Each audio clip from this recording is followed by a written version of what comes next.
And in particular, we're going to be talking about what is a cool color and a warm color. In order to do that, you're going to need a blank sheet of paper and you're going to need things to color with the colors red, orange, yellow, green, and blue. We're going to be working on making a 6-color color wheel today and then talking about what are considered warm colors and cool colors. Once you grab your sheet of paper and your coloring supplies, you're going to draw 3 circles. The first circle is going to be at the top, and then the second and third one are going to form a triangle if you position them like this.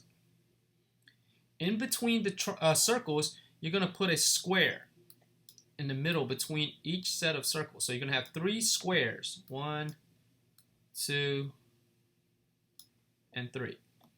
So some of this should be a review for what you learned about in first grade when we talk about the colors. In the circles, we're going to be putting some letters in them, and in the squares, we're going to be putting other letters in them to show you what colors they're going to be and the relationship they have with each other. So, in the first circle at the top, we're going to put the letter R for red. The second circle on the bottom right, we're going to put the letter Y for yellow. And in the last circle on the bottom left, we're going to put a B for blue.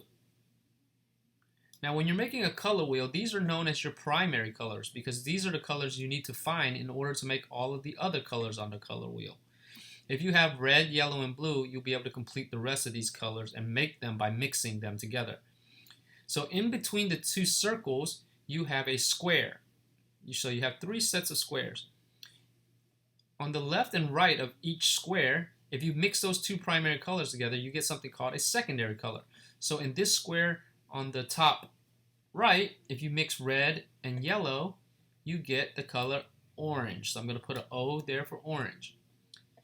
In the next rectangle or square, if I mix blue and yellow together, I get green. So I'm going to put a G there. And in the last square, if you mix blue and red together, you get something called violet.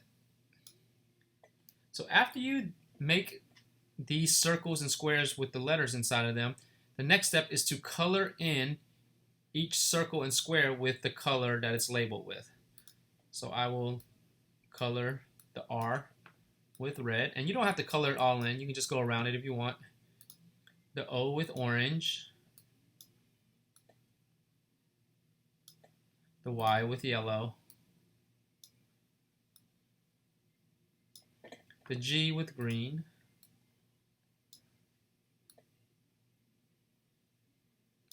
the B with blue, and the V with violet.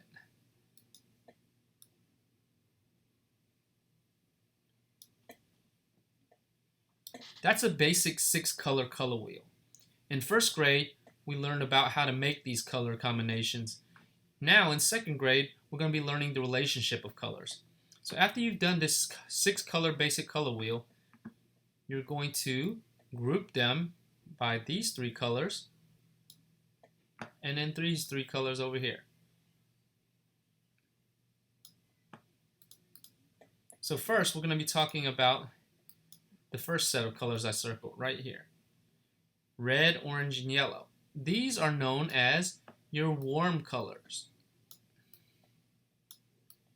So you want to mark this after you have colored them in. You want to circle them together and put warm colors. An easy way to remember warm colors is to think about the color of the sun.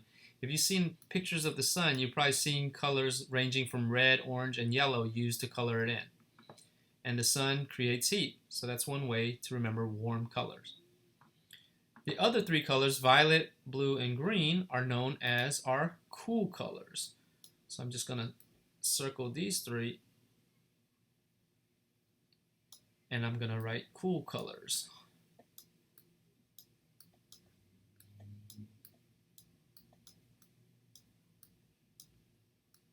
Cool colors remind the artist or the viewers of a sense of coldness. So we're separating this 6-color color wheel right here into 2 groups. Red, orange, yellow, and yellow are known as your warm colors, while violet, blue, and green are known as your cool colors. After you create this worksheet, you're going to simply write your name down in the bottom corner and place this in your portfolio, and you're going to need this for the next time we meet on Zoom.